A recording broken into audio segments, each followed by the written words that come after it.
할렐루야. 오늘은 창세기 68번째 말씀입니다.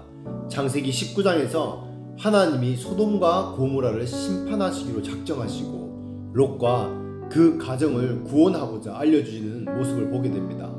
오늘 말씀을 통해 심판의 때에 어떻게 행해야 하는지 깨닫고 주님 앞에 바로 서는 우리 모두가 되시기를 축복합니다.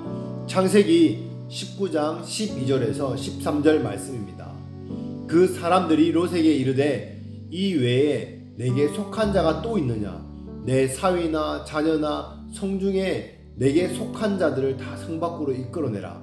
그들에 대하여 부르짖음이 여호와 앞에 크므로 여호와께서 우리로 이곳을 멸하러 보내셨나니 우리가 멸하리라. 아멘. 그 사람들이 롯에게 속한 자 그 식구들을 성 밖으로 끌어내라고 말합니다. 심판받을 죄악의 땅 하나님이 멸하기로 작정한 그곳에서 빨리 피하라는 것입니다. 여러분, 이것이 심판을 피하는 방법입니다. 세상을 사랑하고 죄를 사랑하고 옛것을 버리기 싫어하는 사람은 그 땅을 떠나지 못하는 미련 때문에 멸망하게 됩니다. 하나님은 오늘날에도 수시로 이런 메시지를 우리들에게 계속적으로 주십니다. 그곳이 직장이든 가정이든 어떤 장소든 잊지 말아야 할 땅에 있는 사람에게 그곳을 떠나라는 말씀을 하십니다. 그런데 대부분의 사람들은 그래야 되는 줄 알면서도 먹고 사는 것 때문에 그 물질 때문에 욕심 때문에 떠나지 못하다가 악인과 함께 멸망하는 일이 너무나 많습니다. 하나님이 아브라함의 기도를 들으시고 롯을 구원하기로 작정하실 때 롯만 구원하지 않고 롯의 식구들도 같이 구원하시고자 하셨습니다. 노아의 때도 그랬습니다. 하나님께서 우리에게 하신 약속이 있습니다. 주 예수를 믿으라. 그리하면 너와 내 가정이 구원을 얻으리라. 아멘. 그와 함께 우리가 또 알아야 될 것은요, 내가 예수를 믿으면 자동적으로 모든 가족이 구원을 받는 것이 아니라는 것입니다. 그렇게 되어질 수가 없습니다. 이것이 무슨 뜻입니까? 주 예수를 믿으면 너와 내 가족이 구원을 받는다는 것은 믿는 우리를 통해서 그 구원의 기회를 주신다는 뜻입니다. 롯에게도 롯을 통해서 그 가족들에게 구원의 기회를 주신다는 것입니다.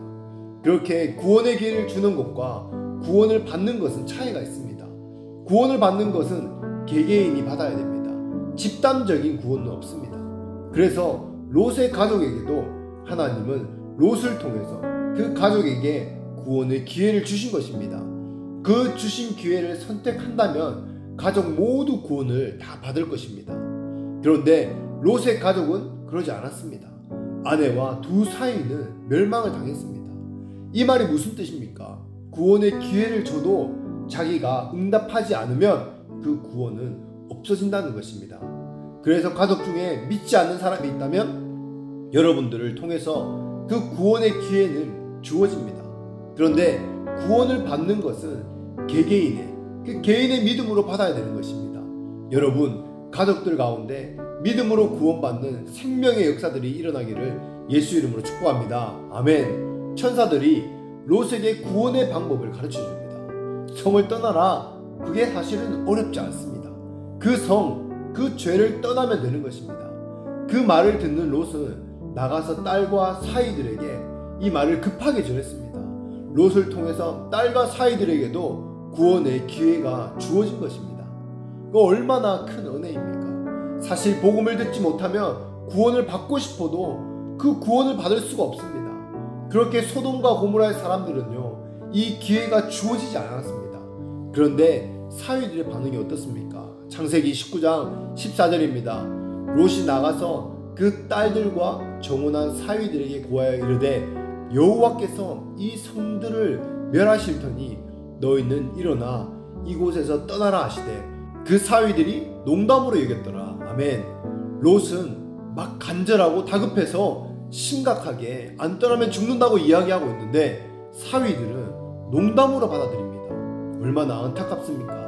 남들은 복음을 듣지 못해서 죽는데 이 사위는 복음을 듣고도 농담으로 여기는 것입니다. 얼마나 롯의 마음이 아프겠습니까? 그때 당시에는 불이 임할 징조가 없었습니다. 그리고 세상 속에서 죄 가운데 취해서 즐겁고 행복하다고 생각하니까 심판이 있을 거라고 예상하거나 상상도 못하고 있었습니다. 잘 먹고 잘 살고 풍성하게 다 갖추고 살고 있는 사람들에게 당장 하나님이 심판이 있다, 그렇게 살다가 지옥 간다 그러면 대부분 그 구원의 소식을 받아들이지 않습니다. 거리에서 전도하면 이 심하게 반응하는 사람들 어떻습니까? 차라리 지옥 가겠다, 그렇게 말하는 사람들이 있습니다. 그냥 농담으로도 듣지 않습니다. 롯의 사위가 믿음이 있던 사람이 아닙니다. 원래 믿지 않는 사람은 다 이런 반응입니다. 죄에 찌들고 양심이 화인 맞아 망할 사람들은 하나님의 중요한 구원의 기회를, 이 경고의 말씀들을 농담으로 받아들입니다. 그래서 청함받은 사람은 많지만 택함을 받은 사람은 적다고 예수님이 말씀하시는 것입니다.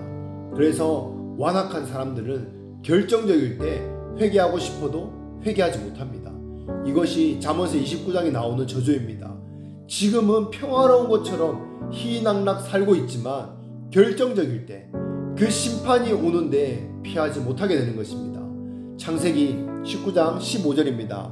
동틀 때에 천사가 롯을 재촉하여 가로되 일어나 여기 있는 내 아내와 두 딸을 이끌라, 이 성의 죄악 중에 함께 멸망할까 하노라. 아멘. 15절에 천사가 롯에게 경고합니다. 동틀 때에 어떤 경고를 합니까?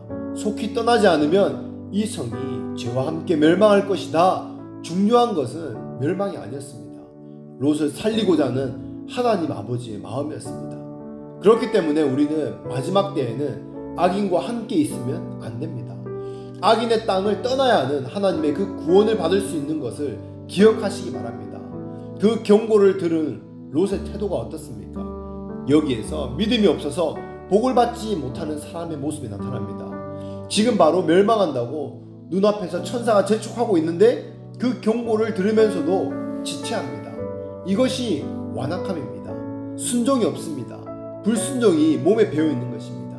이것이 무서운 것입니다. 불순종이 몸에 배어있면 결정적일 때에 이렇게 나타나게 되어 있습니다. 롯은 하나님의 말씀이 경홀히 여기는 것입니다. 이것이 망할 사람들의 특징입니다. 하라 그러면 즉시 하지 않습니다. 뜸들이고 나중에 합니다. 롯이 왜 이렇게 지체했습니까? 아마 가진 것이 별로 없으면 얼른 움직였을 텐데 그때까지 축복 가운데 가졌던 많은 재물들을 가지고 갈 수 없으니까 재물이 아깝고 세상 것을 버리고 떠나는 것이 아까우니까 지체하고 있는 것입니다. 나중에 롯의 아내를 봐도 롯이 아니었더라도 롯의 아내가 미련이 남아서 지체되었을 수 있습니다. 만약 아브라함이었다면 어땠습니까? 하나님이 할례를 말씀하시니까 즉시 300명이 넘는 사람을 할례를 행하는 아브라함이었습니다. 아마 어젯밤에 천사들이 이렇게까지 와서 이야기했다면 아브라함은 동틀 때까지 기다리지 않고 그 밤에 즉시 떠났을 것입니다. 이것이 하나님이 기뻐하는 자세입니다. 이런 아브라함과 같은 자세를 가져야 됩니다. 뜸들이고 나중에 하고, 이것이 악한 마음입니다. 그건 나중에 심판 때에 결정적인 화를 당하게 됩니다.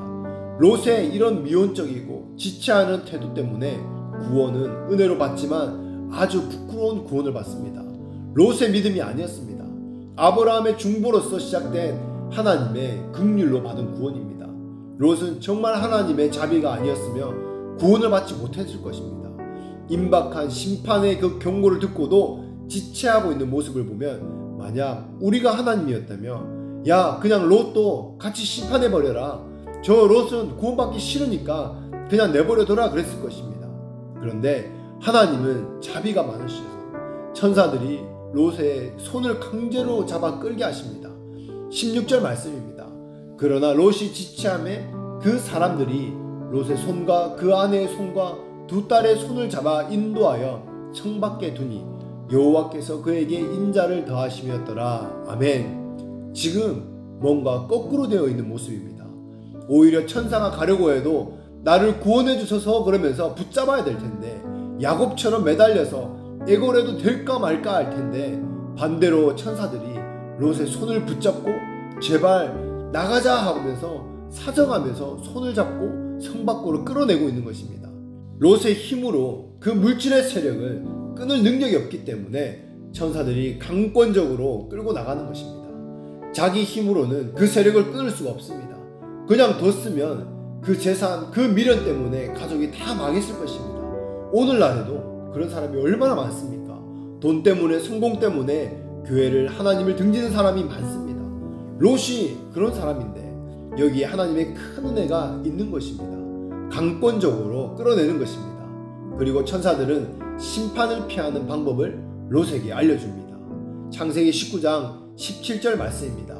그 사람들이 그들을 밖으로 이끌어낸 후에 이르되 도망하여 생명을 보존하라. 돌아보거나 들에 머물거나 하지 말고 산으로 도망하여 멸망함을 면하라. 아멘. 아주 쉬운 명령입니다. 구원의 방법을 알려주고 있습니다. 누구나 할 수 있는 마음만 있으면 구원을 받을 수 있는 명령과 경고를 하고 있습니다. 어떤 명령과 경고를 하고 있습니까? 첫째로 도망하라는 것입니다.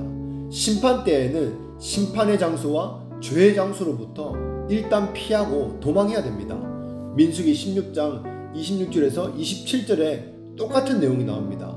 모세가 회중에게 일러 가로되 이 악인들의 장막에서 떠나고 그들의 물건은 아무것도 만지지 말라. 그들의 모든 죄 중에서 너희도 멸망할까 두려워하노라 하매 무리가 고라와 다단과 아비람의 장막 사면을 떠나고 다단과 아비람은 그 처와 유아들과 함께 나와서 자기 장막문에서 선지라. 아멘. 모세와 하나님을 대적한 고라와 다단과 아비람을 멸망하고자 할 때에 먼저 멸망받기 싫으면 그 근처에서 떠나라고 말씀합니다. 그런데 떠나지 않는 사람도 있습니다. 인간적으로 깊이 연결되어서 마음이 아파하고 동정하고 그 사람은 인간적인 것 때문에 하나님이 말씀해도 떠나지 않고 있다가 같이 죽게 되는 것입니다. 우리는 멸망할 자들과 같이 있으면 안 됩니다. 그들을 떠나야 하는 것입니다. 아멘. 두 번째, 도망하는데 돌아보지 말라고 말씀하십니다. 하나님이 이 말씀을 하시는 이유가 무엇입니까? 왜 이 말씀을 하십니까? 뭐 돌아볼 수 있지, 심심하면 돌아볼 수 있지 않나? 심판이 어떤지 궁금하기도 하고 얼마나 연기가 심하게 나는지 불이 얼마나 심한지 궁금할 수 있습니다. 하지만 돌아보지 말라고 말씀하십니다. 왜 그렇습니까? 하나님은 롯과 그 가족의 약점을 정확히 아셨습니다. 무슨 약점입니까? 돈을 사랑하고 물질에 매여 있는 그것을 하나님이 아셨습니다. 이 물질의 시험을 통과한 아브라함이었으면 돌아봐도 아무 일이 없을 수 있습니다. 그런데 무엇을 돌아보느냐는 것입니다. 롯의 가족은 무엇을 돌아봅니까? 자기 집, 자기 재산이 불타는 그것이 아까워서 돌아보는 것입니다. 그것을 끊어버리기 위해서 돌아보지 말라고 말씀하십니다. 그래서 누가복음 17장 31절 32절에 예수님도 마지막 때에 대해서 이렇게 말씀하십니다. 그날에 만일 사람이 지붕 위에 있고 그의 세간이 그 집 안에 있으면 그것을 가지러 내려가지 말 것이요 밭에 있는 자도 그와 같이 뒤로 돌이키지 말 것이니라. 롯의 철을 기억하라. 아멘. 마지막 심판 때에 무엇 때문에 망하는지 말씀하십니다. 세상을 사랑하는 자는 마지막 때에 이 세간, 이것 때문에 망한다고 말하고 있습니다. 재물, 재산, 물질 때문에 다시 들어가지 말라는 것입니다. 홍수가 나거나 불이 나서 지붕 위에 피해 있는데 재산이 아까워서 가지러 들어가러 갔다가 그것 때문에 죽게 된다. 그래서 세상을 사랑하지 말라고 말씀하는 것입니다. 세상을 사랑하는 것은 하나님과 원수가 된다고 성경은 말씀하고 있습니다. 출애굽한 이스라엘 백성들이 어려울 때마다 어떻게 합니까? 애굽을 돌아봤습니다. 사실 이 애굽 생활이 어땠습니까? 화려했습니까? 얼마나 괴로웠는지 출애굽기 2장에 보면은 울부짖었다, 한탄하고 부르짖었다 라고 나옵니다. 그것은 기억하지 못하고 애굽의 향수에 젖어 있습니다. 과거에 죽지 못해 살던 그것은 아름답게 말하고 있습니다. 모세 앞에서요, 우리는 그때가 좋았다 라고 말합니다. 정말 악한 모습입니다.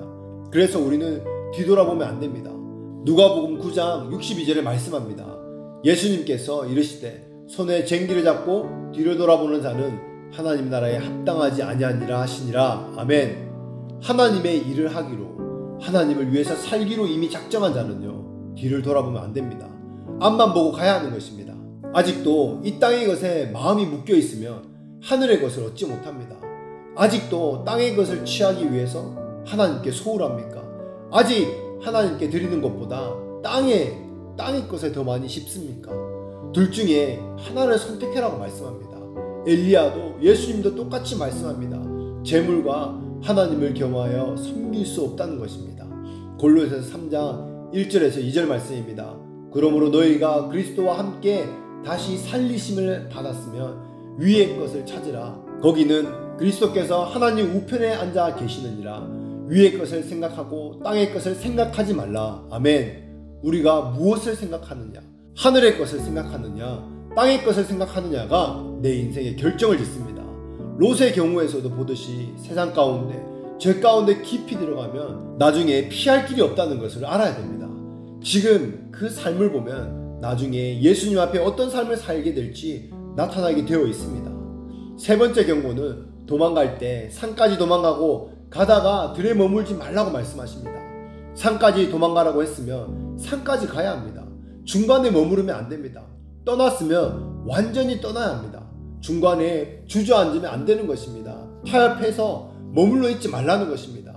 세상에서 떠나고 죄에서 떠나려면 완전히 떠나시기를 축복합니다. 미련을 남기고 꼬투리를 남겨놓아서는 안 됩니다. 아멘. 말씀을 맺겠습니다. 심판 앞에서 반응하는 롯과 그 가족의 모습을 통해 하나님께서 오늘 우리 가운데 말씀하시는 것이 무엇입니까? 마지막 때라고 여겨지는 이 시대 가운데 하나님은 우리에게 더 전진하고 더 감당하고 더 확장하라고 말씀하고 계십니다. 놀라운 구원과 추수의 시즌 가운데 우리를 사용하시겠다는 것입니다. 그렇다면 그런 하나님의 마음 앞에, 하나님의 말씀 앞에 우리는 무엇을 붙잡고 있습니까? 영혼 구원의 역사입니까? 주님께서 이 땅에 다시 오실 길을 예비하는 것입니까? 우리에게 무엇이 가장 중요합니까? 오늘 말씀을 들으며 내 안에 롯과 그 가족들과 같이 세상의 것, 이 땅의 것으로 인해 뒤돌아보고 머무르고 있다면 깨닫고 돌이키는 은혜가 있기를 축복합니다. 하나님의 말씀 앞에 즉시 돌이키고 순종하는 것이 축복입니다. 심판의 경고에도 내 것, 내 재산, 내 성공을 바라보며 그 미련 때문에, 죄 때문에 무너지는 삶이 아니라 하나님 앞에서 구원받는 것을 넘어서 생명의 통로, 복음의 통로로 쓰임받고 주님과 동행하며 놀라운 하나님의 이야기를 써가는 여러분 한 분 한 분 되시기를 예수 이름으로 축복합니다. 아멘.